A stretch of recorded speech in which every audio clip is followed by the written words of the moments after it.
Supreme leader ayatollah Ali खamenei की मौत के बाद ईरान ने हमले तेज कर दिए हैं।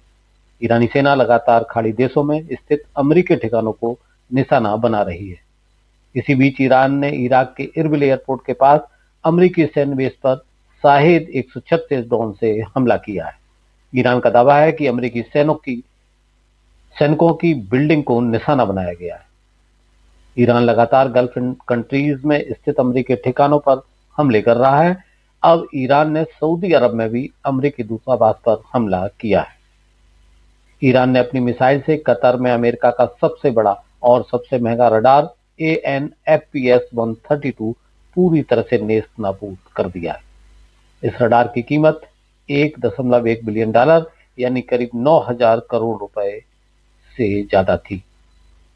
इस रडार की रेंज 5,000 किलोमीटर तक की थी। मतलब मिडिल ईस्ट के पूरे इलाके में बैलिस्टिक मिसाइल लॉन्च होने पर तुरंत इसे पता चल जाता था। यह अमेरिका की मिसाइल डिफेंस सिस्टम पैट्रियट और थार्ड के लिए आंख की तरह काम करता था। यह कतर में अमेरिका के सबसे बड़े बेस उदैद एयरबेस के पास लगा था, जो मिडिल ईस्ट में अमेरिकी सेना का मुख्य ठिकाना है।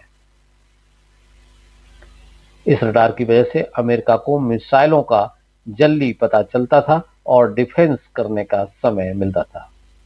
अब इसका नष्ट होना अमेरिका के लिए बहुत बड़ा झटका है, क्योंकि यह मिडिल ईस्ट में मिसाइल टेक्निक्स कमजोर को सिस्टम को कमजोर हो गई है। यूएस सेंट्रल कमांड के कमांडर ब्रैड कपूर ने कहा है कि ईरान ने अब तक जवाबी हमले में 500 से ज्यादा बैलिस्टिक मिसाइलें और 2,000 से ज्यादा ड्रोन लॉन्च किए हैं।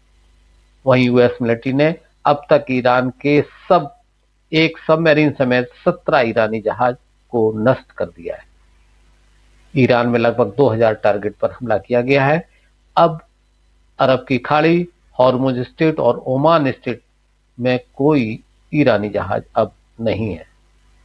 अमेरिकी अधिकारियों ने आरोप लगाया है कि ईरान अंधाधुंध मिसाइलें दाग रहा है। ईरान मोबाइल लॉन्चर के जरिए अलग अलग जगह से मिसाइलें लॉन्च कर मिडिल ईस्ट में ज्यादा से ज्यादा नुकसान पहुंचाने की कोशिश कर रहा है। ईरानी रिवोल्यूशनरी गार्ड्स काफ्स IRGC के प्रवक्ता ब्रिगेडियर जनरल अली मोहम्मद नईनी ने दावा किया है कि ईरानी हमलों में 650 से ज्यादा अमेरिकी सैनिक मारे गए हैं। ईरानी हमलों में खाड़ी क्षेत्र में अमेरिकी ठिकानों और नौसैनिक संपत्तियों को निशाना बनाया गया है। बहरीन में अमेरिकी सेना के 5th फ्लीट मुख्यालय पर कई बार हमले किए गए। एक हमले में 160 अमेरिकी सैनिक हताहत हुए।